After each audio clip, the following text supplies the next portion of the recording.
Hi, everybody. My name is Maggie Vandenberg with the IQ Business Group. I'm happy to be your moderator for today's webinar, Information Workflows and Automation, Making Your Information Work for You. I'm joined today by Ryan Britton, Vice President of Delivery from Mint, and Brian Vanetten, Solution Engineer Manager from Adpoint.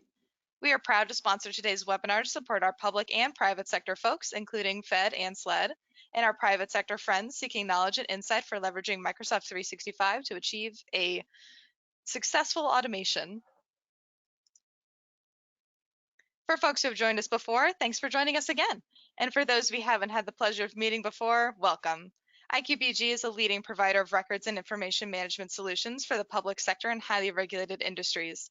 Since 2008, the IQ Business Group has been developing ECRM and content services solutions for highly regulated industries, including public and private sectors, that leverage people, process, and technology to support your requirements. Hey everyone, thanks for joining us for another webinar. I'm Brian Britton and I work for a company called Mint, as you can see on the slide. We are a global system integrator with a 20-year history of successful partnership with Microsoft and a ton of gold competencies, as you can see.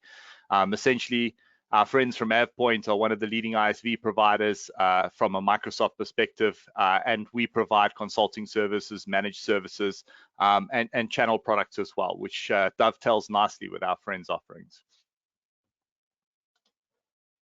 And Adpoint. So good morning, everybody from Seattle. My name is Brian Vanetten, and I've worked for Adpoint now for 6 years. And Adpoint has actually been in the Microsoft and SharePoint space since 2001, where we help customers migrate, manage, and protect their SharePoint and M365 content. And we also specialize in our own software solutions, as Ryan alluded to. We have a services team as well, and we partner very closely with the Mint Group and others to help provide optimal services for both public and private organizations around the world.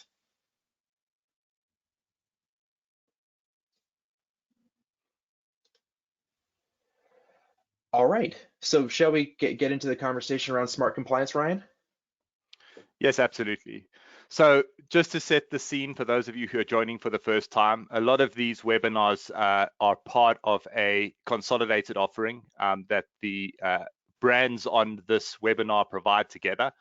We call it Smart Compliance, and it is essentially a lot of closely related disciplines that are required by modern organizations when driving out a transformation from an information governance and compliance perspective. If we can hop on to the next slide, Mags.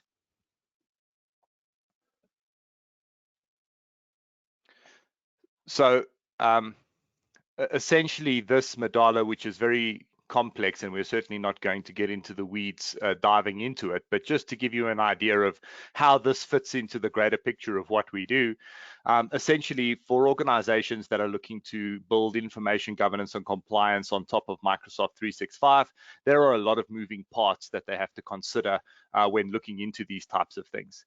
Physical records management, information architecture for the organization, how you govern that architecture, how you then collaborate with vendors and outside parties as well as internally, how you protect your information, how you secure that information, and then finally a lot of managed services around that essentially speak to things like FOIA and e-discovery and continuous compliance and identifying and dealing with risk and so forth.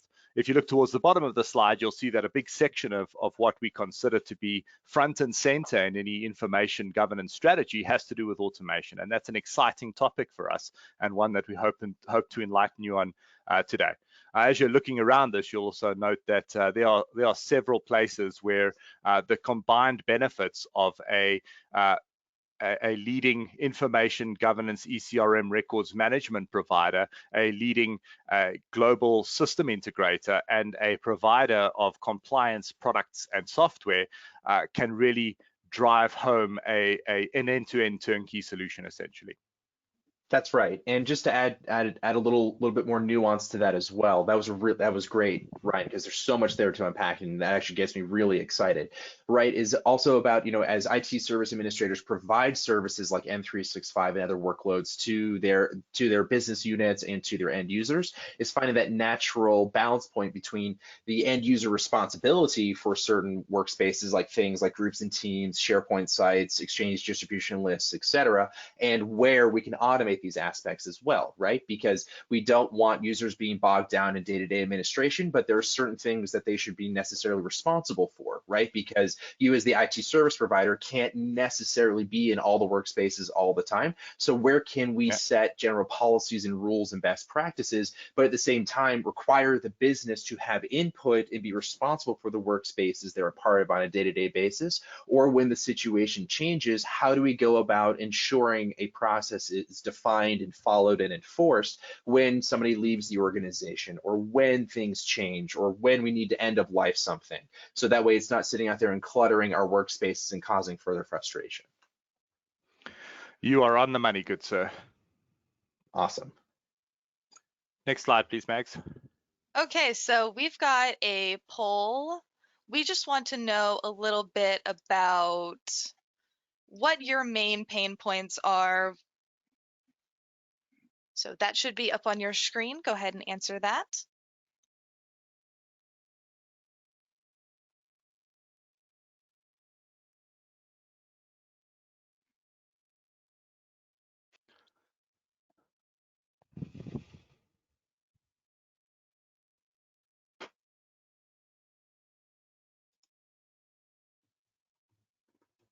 Okay, looks like a majority of people have voted. 79% of people say that one of their main pain points is consolidating data. 24% say creating documents, 30% say filing, and 47% say reporting. Yep.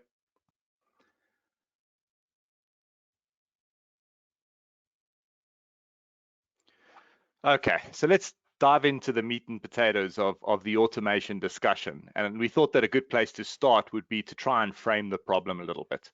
The slide that you see contains information from a Kite sales productivity survey from 2018, which essentially, well, we found compelling because it talks about the amount of time that folks waste on repetitive and administrative tasks.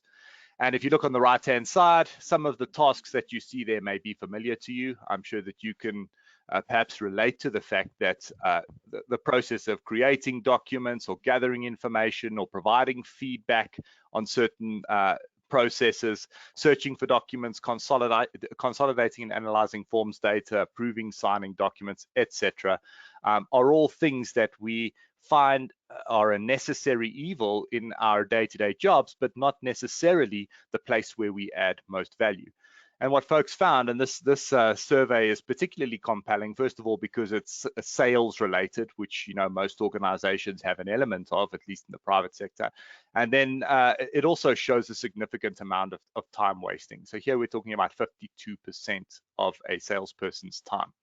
It may not relate in entirety to the type of jobs that you folks are doing, but I'm sure that you can anticipate that there are similar types of studies on different types of roles which show wastage essentially of time on repetitive and administrative tasks. And at the bottom, you can see that there's a few things that drive that, including scattered information across multiple places, misplaced info, inconsistent information, outdated information, or information that is simply incorrect.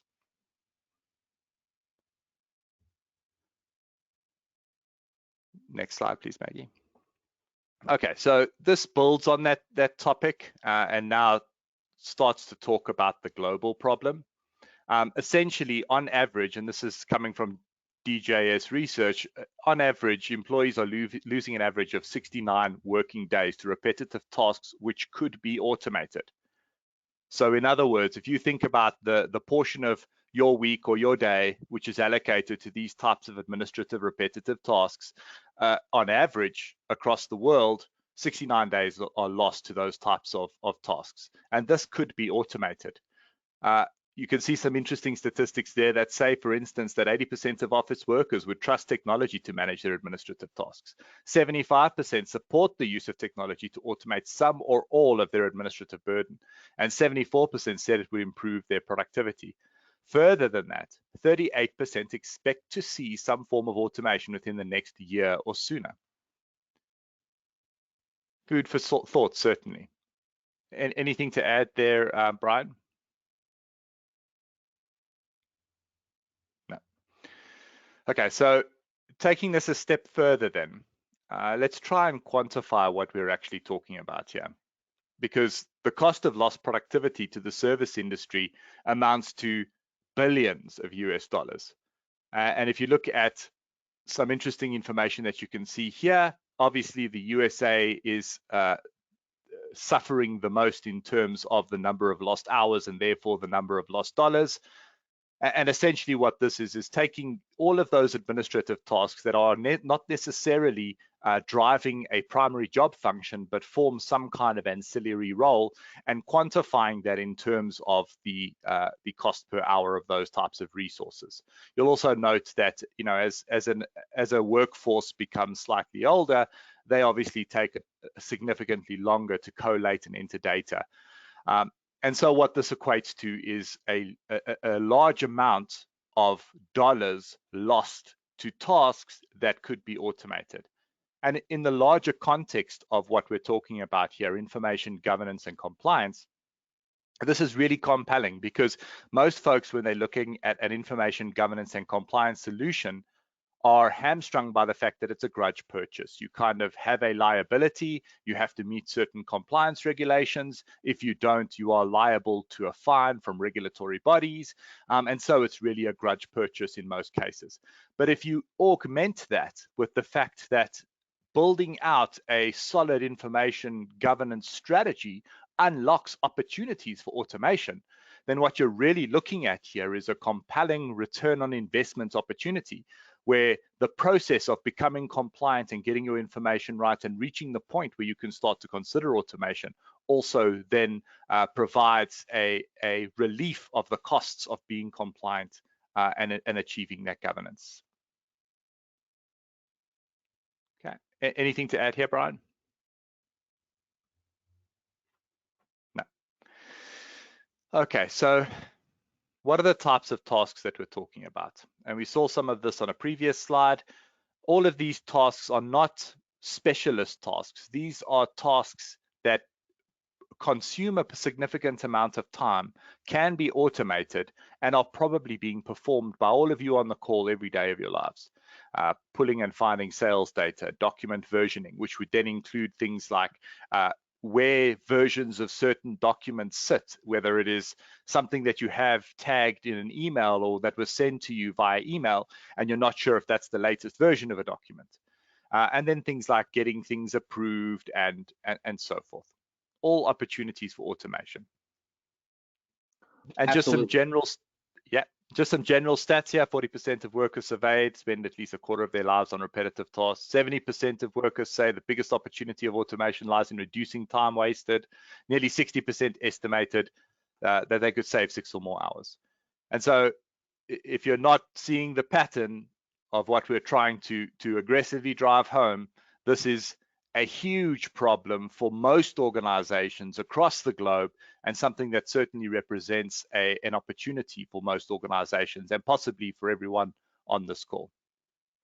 Yeah, definitely. And to add to that, what we've noticed with people moving from on-prem to the cloud is there's now a realization that there's so much information out there. You know, how do we go about sifting through it? How do we go about considering, you know, business unit responsibility for holding on to this information for a period of time? You mentioned in a previous slide, for example, that, you know, global organizations who have offices in Europe, North America, APAC, they have different responsibilities in these different jurisdictions. How do we go about sharing or ensuring that this information is shared properly with the right teams, or even certify over a period of time who should have access to this, right? Because as I mentioned earlier, and as we discussed, Ryan, in our introduction, some of these things are incumbent upon the business to consider, but at the same time, some of these things can be automated by the administration to help build out this process sustainably. But it will definitely be a crawl, walk, run conversation for a lot of organizations moving into the cloud. Yeah, that's a great point. And in a lot of cases, these are moving targets that we're talking about because from a compliance perspective, certainly there are hundreds of regulations that are industry specific, specific to certain regions, specific to the type of information, whether it's PII or healthcare information and so forth. And those statutes are evolving over time and doing so quite rapidly as all of these issues become front and center.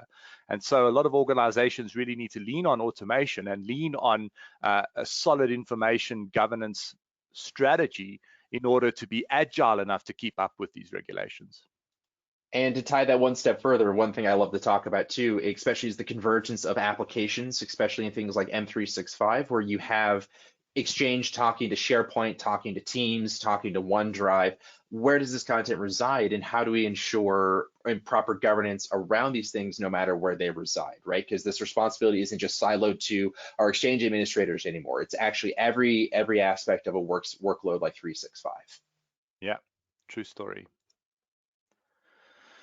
Okay, next slide, I think, Maggie.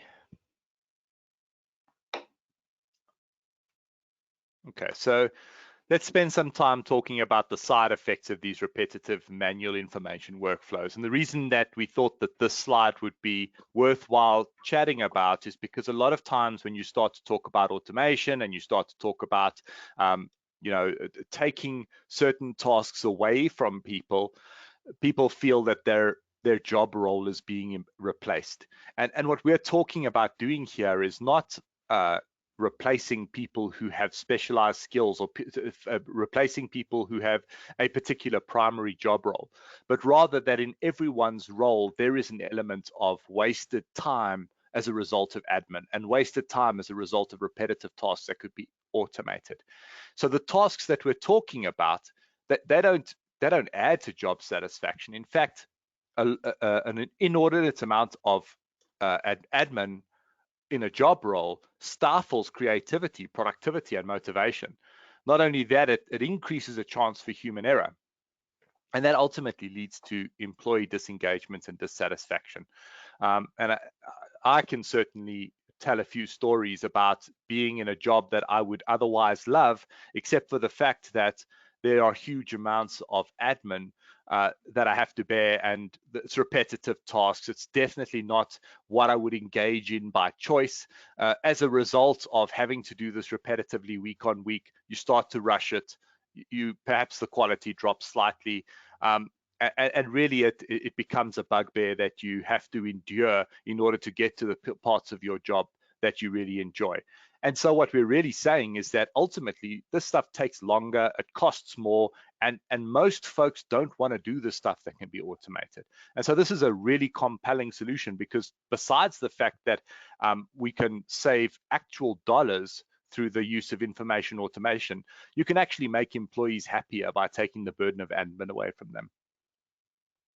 Indeed, and one thing that we've seen here as the volume of data grows as well is that responsibility over time, right? So you brought up, the repetitive task. Well, there still should be sort of that consideration of, well, what should happen to this content 30, 60, 90, 180, 2 years, 7 years from now, right? How do we actually build this out as part of someone's daily tasking, but then on top of that, not make it so insurmountable that they just sort of, close their laptop and walk away out of frustration. Where Yes. can we find that right balance between the two in this experience for end users who do have responsibility for content, will know what's going on with it, but then at the same time providing that appropriate level of oversight and automation like you're referencing to help drive this process, so that way it doesn't get gummed up somewhere along the way out of user frustration. Or even in the example of employee turnover, how do we ensure we have a process that will meet the legal frameworks that we referred to earlier, GDPR, CCPA, SOX, and other regulations globally, that we need to make sure that this content, that we're still responsible for, is held on to, or we move it out because it's, what we call rot content, redundant, outdated, or trivial, that we can just move away because it's no longer active content. Yep, right on. Okay, next slide. All right, so just to further drive home the severity of the problem that we're talking about, if you look at data that relates to turnover of staff, and this is according to the Compensation Force report, we're finding a much higher turnover in general of staff in a number of organizations across the globe. And the compelling data inside of this study is that a lot of folks are leaving organizations because they feel that admin processes are broken, that onboarding processes are broken, that IT processes are broken. And so what this is really showing us is that as the information ecosystem or the landscape becomes so much more complex, it becomes much more difficult to keep these types of processes efficient. And in a lot of cases, these processes involve a high amount of admin, and they also involve a high amount of integration with a number of systems. Brian was talking about the fact that some information resides in SharePoint and Teams and OneDrive, and how do you ensure that you have a single lens that allows you to find the information wherever it may be and effectively retrieve it, and what opportunities are there to automate those types of processes. And so what we're really trying to represent inside of this slide is that on top of the fact that there is a wastage in dollar terms, and on top of the fact that there is a dissatisfaction, there is actually an increase in the number of folks who are leaving organizations simply because we can't get this right. And so it becomes more and more crucial that organizations are able to say, what can we do to try and automate these types of processes so that they are more efficient, so that folks aren't frustrated by these types of processes as a function of their jobs.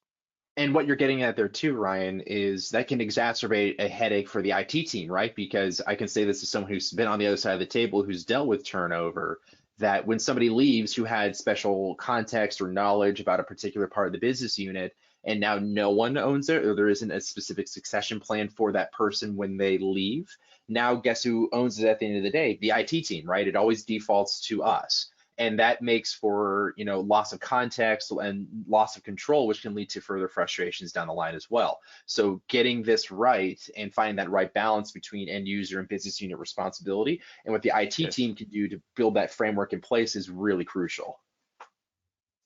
Yeah. Okay, next slide. Okay, and so what I wanted to chat about on this slide is just with regards to the breakdown of the information that we've used to compile some of the facts we've presented on previous slides. What are the types of tasks that can be automated? If we look at these broken processes that everybody is talking about, these are once again tasks that folks perform on a regular basis. We're talking about, in terms of administrative processes, promotions, raise negotiations, identifying recommended problem fixes for my team or for the company, submitting expenses, taking PTO, taking a sick day, locating documents, document sharing, approval requests, pulling and finding data on sales, completing and filing new client paperwork, document versioning, etc., etc., etc. So it's a bit of an eye test to kind of pick out the individual items here, but what we're really talking about are not document processing tasks that are extremely specialized or focused on a single industry, or Right. we're talking about the things that guys do on a day-to-day basis that just should be easier. Yeah, those routine things that every business in one form or another provides to employees as not only a benefit, but as a necessary process that is involved in the day-to-day activity of an end user, right? I can tell you now, just in my own experience, since taking PTO, oh man, I remember I've seen in some organizations, the request process, right? Just the simple ability to say, hey, I'm taking off vacation, next September, and I can't even get through a process like that without going through several approvals or a broken internal system, right? And how frustrating that can be to turn off an end user from wanting to stay at an organization because I can't even take my time off as allotted. And going into it too, because I see these second and third columns here, right? Talking about document sharing, how easy can it be to share with external users from an organization, right? Because Office 365, for example, really opens up that world that I can share with anybody unless we turn it off. Well, a lot of organizations want to be able to allow users to be able to share things, but maybe not with everybody, right? How do we find that right balance there so users can get things done without necessarily reverting to old school ways of collaboration like attachments, which then break things like versioning and inheritance and permissions when you send something out via email, and take that old process when we have better ways of collaborating and providing, oversight and security for users to have access to particular workloads. Yes, exactly. And it, productivity and collaboration can be a double-edged sword, as you were alluding to, Absolutely. because you can have a team set up, and the organization wants to have this frictionless collaboration process with the vendors, suppliers, partners that it works with, and that is possible. But the process of doing it is oftentimes a process where ownership or the ability to add external parties to teams, for instance, wasn't thought through to the level at which policies can govern that type of thing, because you can have a team established, someone adds a couple of external resources, and then 6 months down the line, when everyone's forgotten that those external resources are on there, someone starts adding confidential company information into that team. Yeah, That's right. Yeah, back just one more, because we're going through the different aspects that we're not. I don't think we're quite done, unless you're ready to go move on. no. Okay, just making sure. Yeah, because tying to that too, because we're talking about content collaboration, these controls. Well, what about just even being able to interact with IT itself, right? Because I see right here, for example, technology troubleshooting. I can tell you now, as somebody who's been on both sides of the coin here with this experience, it can be very frustrating that all I'm trying to do is use this application, but I don't understand it. So reaching out to a help desk team, putting in a ticket, building out that process of how do I get support and get someone to respond to me in a timely manner, and adding on top of that the remote access many of us now live with day to day can add that extra level of frustration for so many users. So how can we go about giving users access to things like videos, or even multi-level processes around how to help them figure things out themselves, from training guides to, as I mentioned, videos, to access to a real person? Because the other thing I've seen a lot as well is if I don't know the actual formal process, I'm going to go find somebody who I think knows what to do, which then it can exacerbate that tribal knowledge issue of people within a siloed part of the business know how to use something, but then other parts of the business do not, or they don't know the source of truth when it comes to how to access or communicate with the IT team to get something done. Because as an IT administrator, somebody who's actually provided services for users, I want to provide an application and solution that users are going to use, right? That they are going to benefit from, that we're going to see an ROI, an increase in productivity, right? So we want to make available from a workflow standpoint, how can we get users to better access a solution or get the help they need? Because as we also see too, not only do we have increased remote working, we have multi-generational workforces out there as well. Yeah. People with different experiences, using email first versus using SharePoint versus using Teams versus using OneDrive, and getting them into these different work platforms to collaborate effectively together, but then giving someone for them to talk to about how to better use it and advocate for it is definitely something that we see from a workflow process breakdown pretty consistently in a lot of organizations. Yeah, those are such good points. Okay, Maggie, I think we can do your poll now. Yeah. Okay, so poll 2. We want to know, how are you currently handling a non-automated work environment? How are you managing these concerns right now?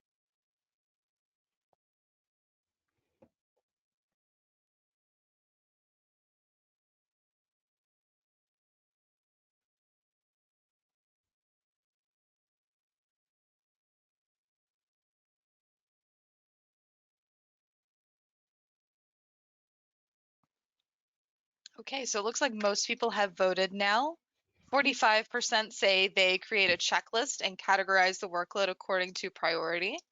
And 54% say they create a manual flow and use calendar reminders to make sure they get everything done. Yep.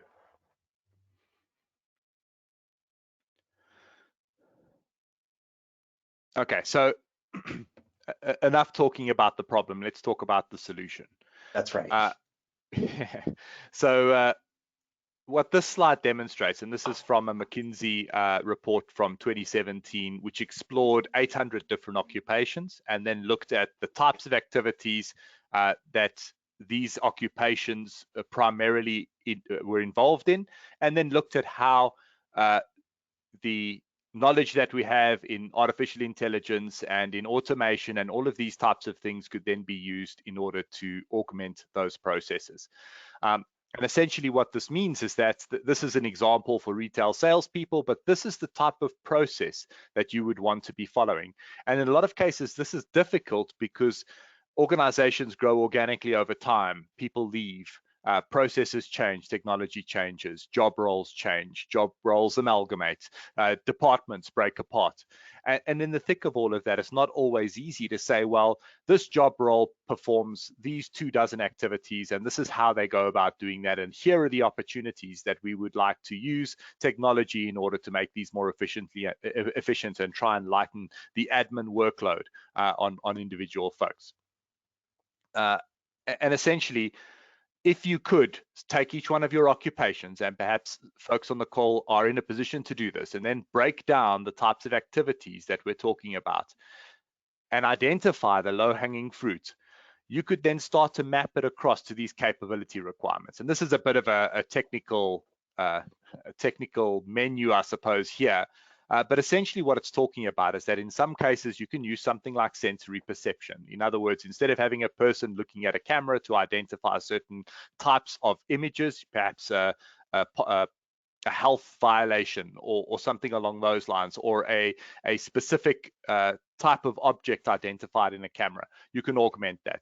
That's not really what we're trying to talk about here. At the bottom of that list, you have things like physical capabilities, using robots and the kind to do fine motor skills and dexterity and so forth and so on. Again, not really what we're talking about here. What we're talking about is cognitive abilities, things that will allow you to retrieve information, that will recognize patterns, that will use logical reasoning or problem solving to present possible solutions to a person. And then things like optimization and planning as well. We're going to give an example of the types of workflows that you can automate on another slide, so I don't want to get too deep into the weeds here. Really, all we wanted to show you was kind of where the thinking is when you start to approach how to apply automation within certain teams and within certain roles. Right. And the important thing that you're getting at here too is communicate with your business units, right? Talk to them about how they do their day-to-day work. Let's build on these things that we know that they have to do. And at the same time, though, also begin, if you know what the final product is in an example, begin with that end in mind. Are we assembling a document or a business process together to give a particular outcome?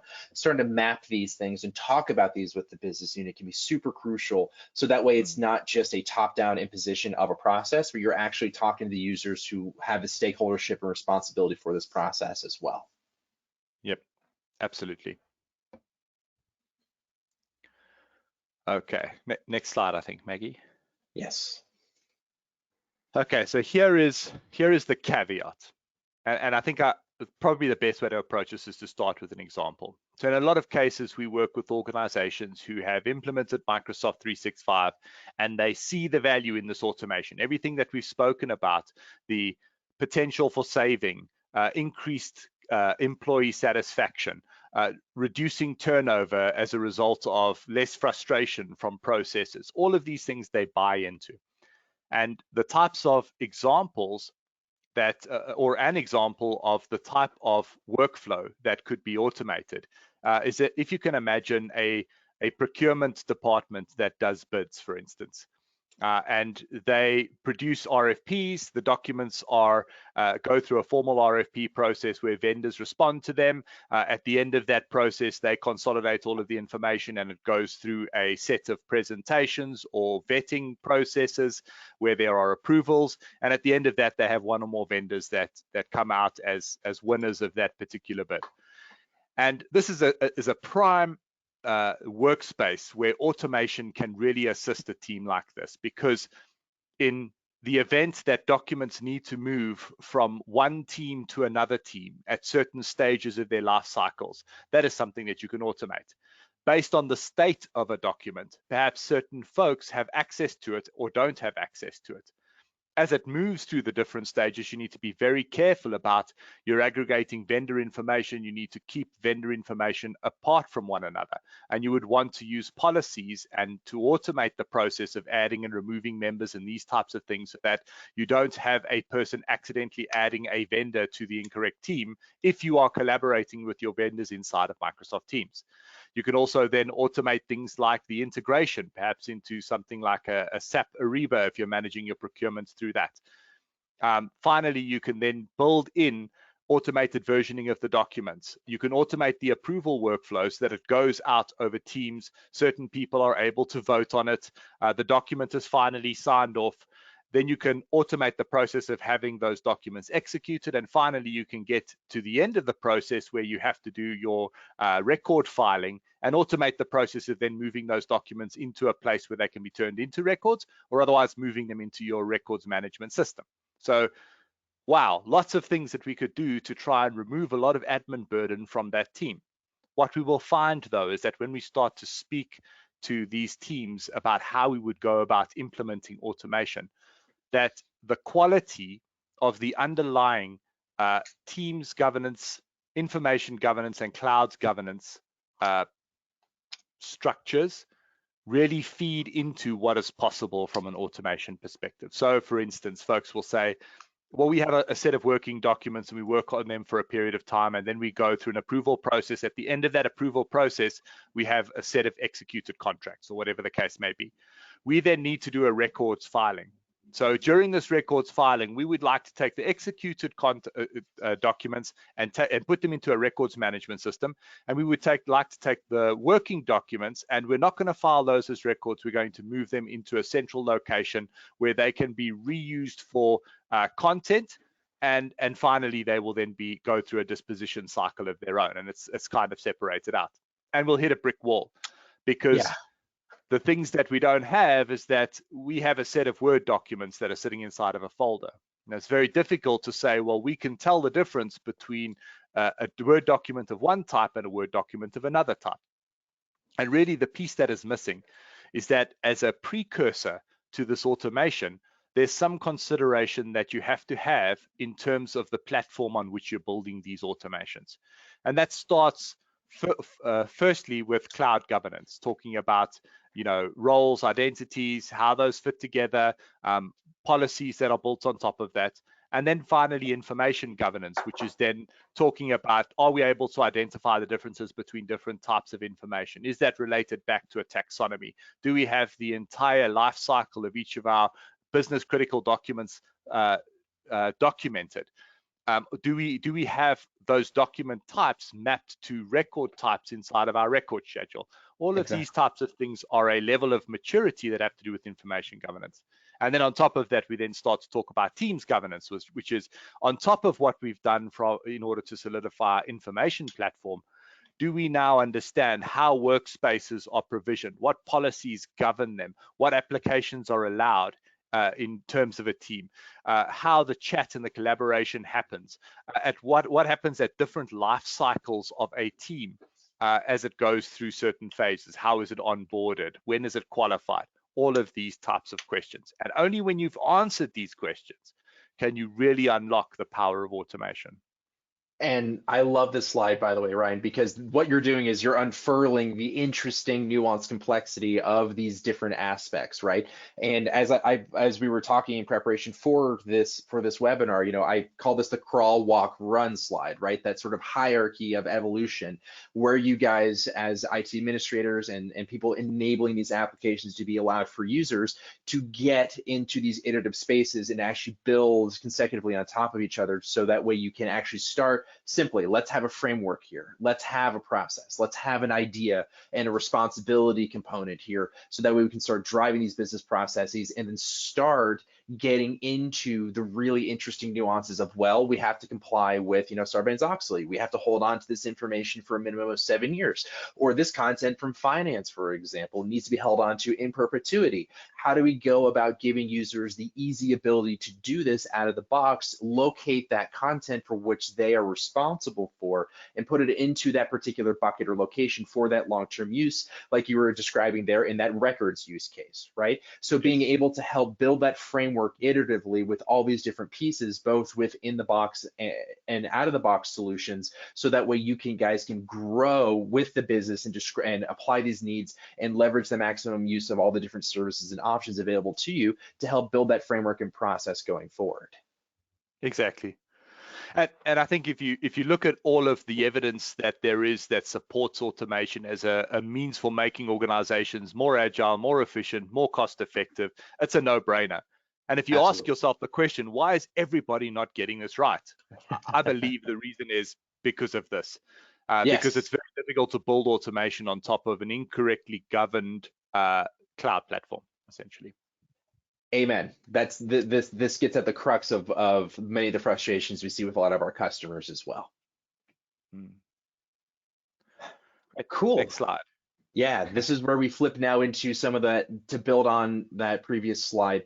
Well, what about these different aspects and these different workloads that we have out there for our users, for in particular for M365? So what we see here, for example, and the reason why I like this slide is to help people truly understand what pieces are available to me as an end user when I create something.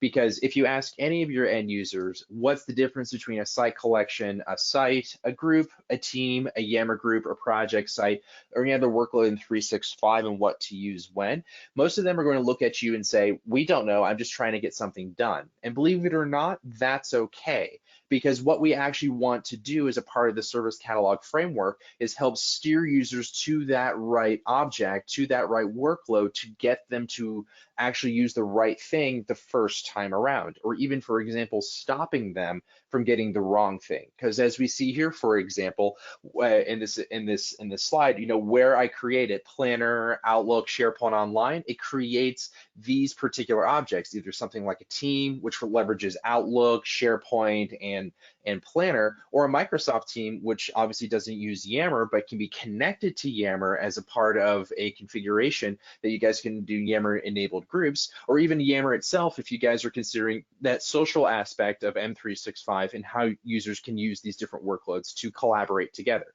and where to even put these various pieces, right? So that way we can actually help steer users to those right things, or even turn off or on the right settings for how users want to use this to begin with. Because to allude back to our records management example, or as I mentioned earlier with finance, maybe all they need to do is set up a document repository, right? I just need to put the content here because it's now a finished product, or it's an invoice, or it's a contract that we just need to hold on to for long term. Maybe, for example, we steer a user to a SharePoint site for that purpose rather than something like a Microsoft team, which is intended for that active collaboration between individual users or groups of users.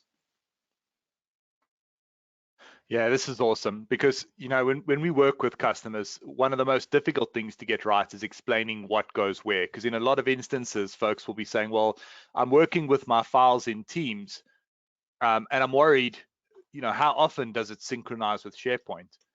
And to then explain, well, actually, when you create a team, there's the SharePoint site that's created behind it. And actually, your files are always in SharePoint. And Teams is just this window that allows you to see into that. That's right. And it can be super confusing, let's be honest.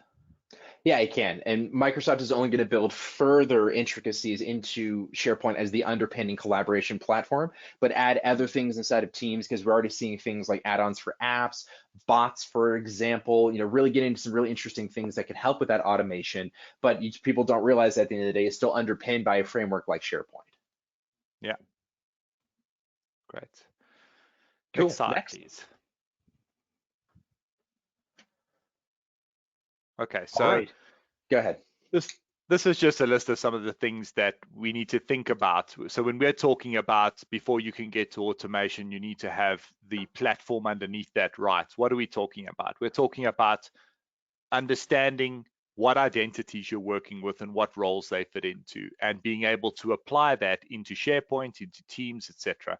In a lot of instances, the actual identity space can become quite convoluted and become difficult to know who is allowed to do what roles folks have, what security groups they fit into, and so forth. And so in a lot of cases, you really have to check that box before you can start to think about automation, because once you start automating stuff, who is doing what becomes even more important.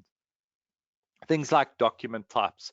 So as a baseline system, Microsoft 365 cannot tell the difference between a Word document that contains the lunch menu and a Word document that contains your sensitive information.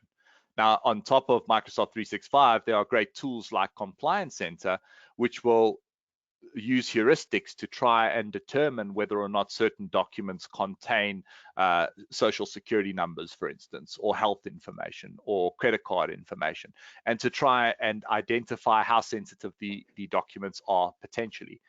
And that is effective, and it's a way to approach things, and it's certainly something that you would want to have in your organization to help you manage information, especially because of the exponential rate at which information is growing.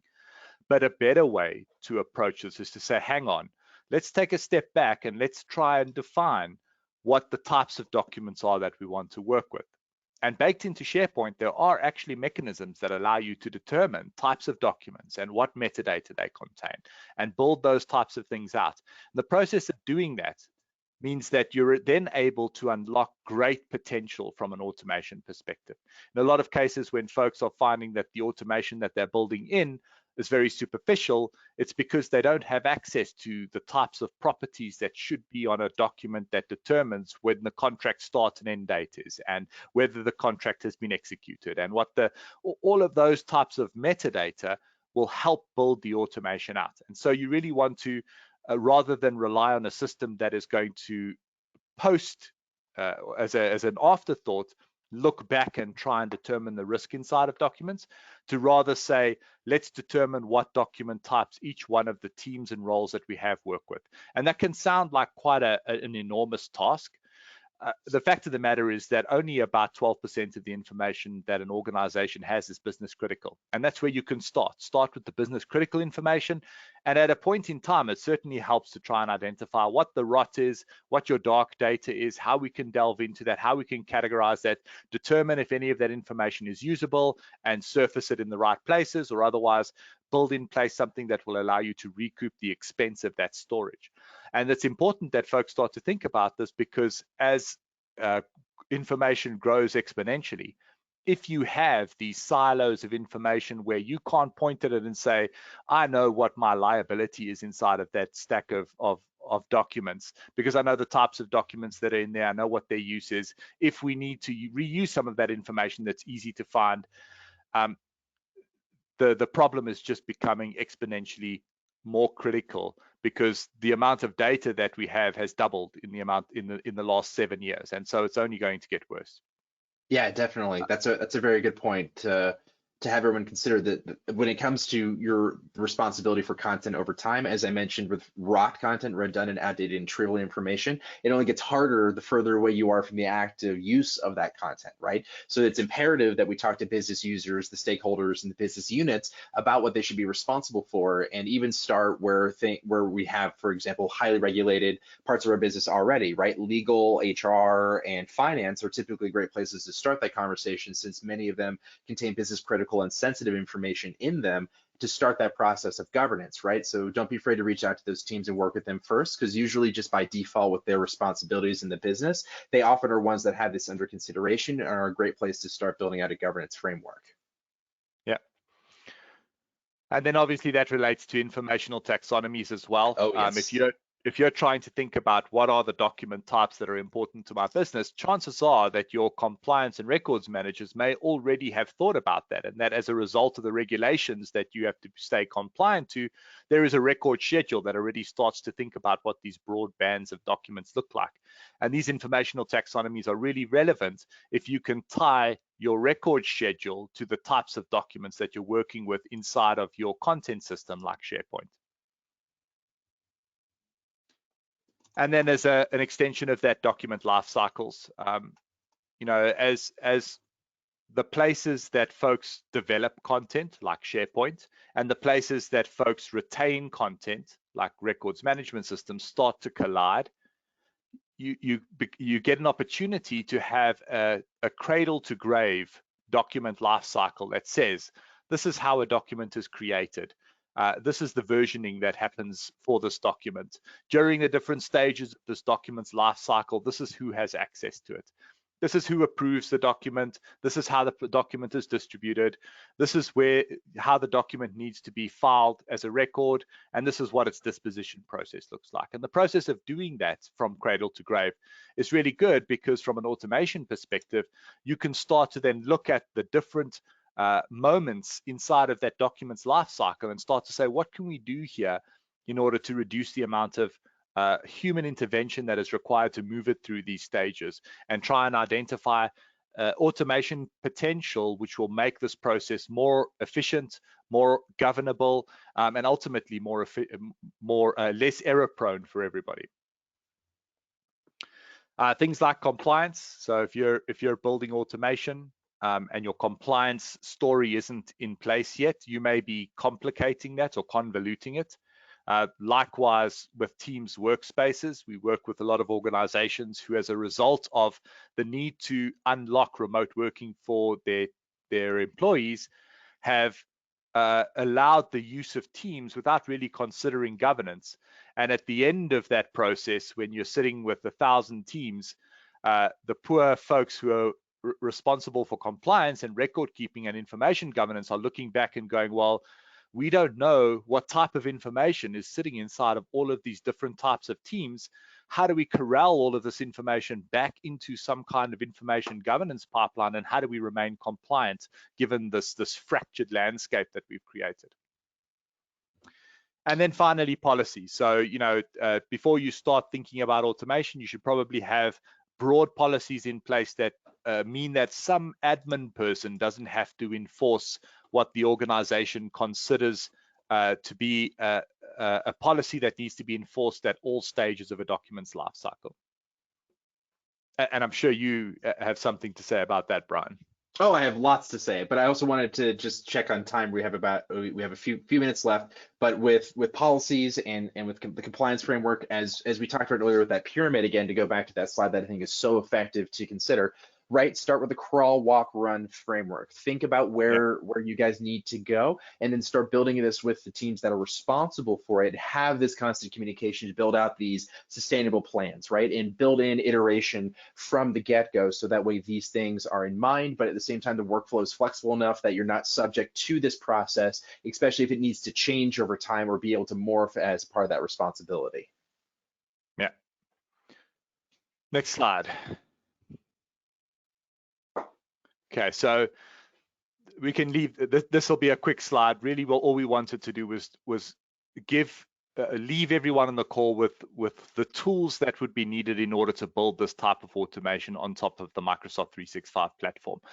You may have heard this as part of the buzz that Microsoft has been generating to promote these products.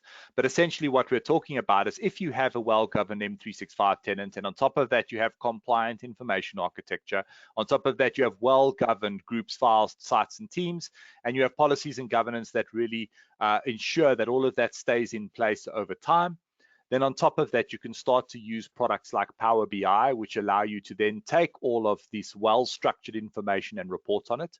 Power Automation that allow you to build very complex workflows, such as the one that we described we might implement for a procurement department. And then finally, Power Apps, which are just applications that can run on individual employees' phones that can allow them to interact with these workflows so that they're able to push it forward, supply information, make decisions, all of the things that human beings should really be doing on top of the automated processes to ensure that the automation is doing the grunt work and human beings are adding the specialization and the creativity and all of the things that automation workflows can't do. Yeah, and that's where we really want to get you. Go ahead, I'm sorry. No, please go, Brian. Just going to say with the Power Apps, we want to get users there, right? But start with the framework on the back end first, get these things, have these things in mind, but eventually roll those things out to end users to make those tactical decisions, right? That divide between strategic and tactical here of, allowing users to build these things out eventually, because Microsoft is really pushing Power Apps for that low code framework of being able to make, like you said, a decision tree and be able to automate and scale that. Only an end user who's a part of a particular department will have that endpoint in mind, but we can still get them there. That's just the last, 5 or 10 yards Yes. towards the goal here. But let's get everything in place so that way that end user experience is as simple as possible with making those decisions or building that flow. Yep. Absolutely. Build the house on solid foundations. That's right. Okay, and then just a note, and we are running out of time here, so we're going to go through this quite quickly. In terms of how do we start, if you're on the call and you're saying, okay, I agree that with what you said about the problem space, I agree with what you said about how to approach it in terms of getting the foundations right and layering on top of that. But what does the total process look like? Well, obviously the first thing that is most important is that stakeholders have to buy into the fact that this kind of transformation needs to happen. So with the right kind of stakeholder support, these types of initiatives really work well. Without that, they fall by the wayside. So first step is to really create a vision for what you want to do from an automation perspective, but holistically from an information governance perspective. You can't realize that vision unless you know where you are, in the same way that you can't reach the end point of a map if you don't know where on the map you've started. And so you need to assess where you're at. And that can mean understanding, what is our level of compliance? What does our records management strategy look like? What are our on-premise repositories of information? And what is our strategy for getting that into the cloud? If some of that information is in the cloud, what is the quality of that information? What is it broken down into? Can we point at a document and say it's this type of document? Do we have our life cycles for teams and documents in place? And essentially, on the back of understanding that maturity, you can start to build a roadmap and a blueprint that will allow you to say, based on where we are in all of these very closely interlinked disciplines, this is what we need to do in order to reach our vision. And then the M365 Cloud Foundations we've spoken about, you can't build a good house on top of poor foundations. You really need to have a well-governed Microsoft 365 tenant on which to start to explore things like automation. And that includes good information architecture, which is really agnostic of the M365 experience. You need a good information architecture for the organization, regardless of what tools you're using.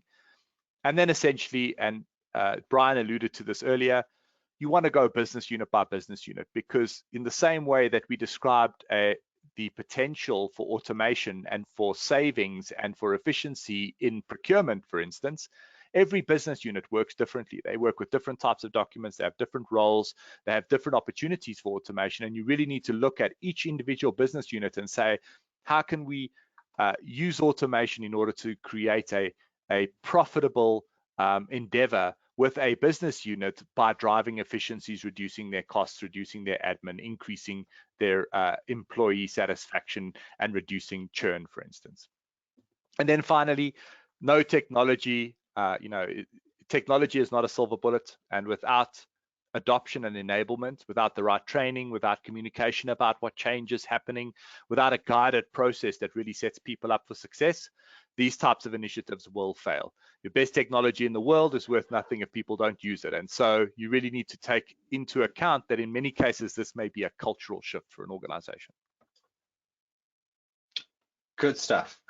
Lots to unpack there, but we only have a few moments remaining, so and a few more slides to get through. So I'll quickly cover this. So getting into, well, what does this look like from a governance standpoint when it comes to be able to drive this from a technical solution standpoint, right? So we talked about the workloads, provisioning. How do we enable self-service management, but scope users on what they should be able to have access to? We can talk more about that in follow-up discussions as well. But getting them into the right place and getting them to the right workload, as I mentioned earlier, is super crucial. But then what happens next is the ultimate challenge. What do we do in the ultimate, medium and long term for this workload? How do we confirm the responsibilities users have with this object over its period of time, and how do we validate it against a framework of policies we want to enforce or when something changes? And then the final challenge here is how do we actually get our users to follow through on closing out workloads? So that way the content therein is held onto for the appropriate amount of time, and it doesn't become rot content for which nobody has any context for any longer. So being able to drive that closure of workspaces is just as important to our governance framework, and not just about the provisioning and self-service management. Yeah, and this is very difficult to get right with a vanilla Absolutely. Microsoft 365 tenant. You really need a suite of products like from someone like Adpoint to drive this home. Absolutely. Okay, next slide. I think we're going to squeak in just on time here. Okay, so first of all, thank you everybody who joined us for this webinar. Hopefully you found our conversation compelling and the different points of view. What we would like to offer everybody who attended is we are doing free 4-hour workshops spread across a week ordinarily, but essentially it helps folks with the initial stages of that approach that we spoke about, with information analysis of what your stuff looks like on premise and on cloud, and where your information is spread, what your maturity is from a records management perspective, your backup and DR, information governance and compliance blueprints, tools, and so forth. I'm not going to read them all out, but if you are interested in undergoing this journey, we would certainly like to help you with that journey. And this workshop comes at no cost. So if it's something that you think would benefit your organization, please reach out to us. We'd be happy to help. Okay. Thanks so much, everybody, for attending. There will be a recording that comes out around about 24 hours from now, so keep an eye out for that. If you have any questions, feel free to reach out. We would love to hear from y'all. Thanks, everybody. Thanks so much. Have a good day. Cheers, guys. Bye.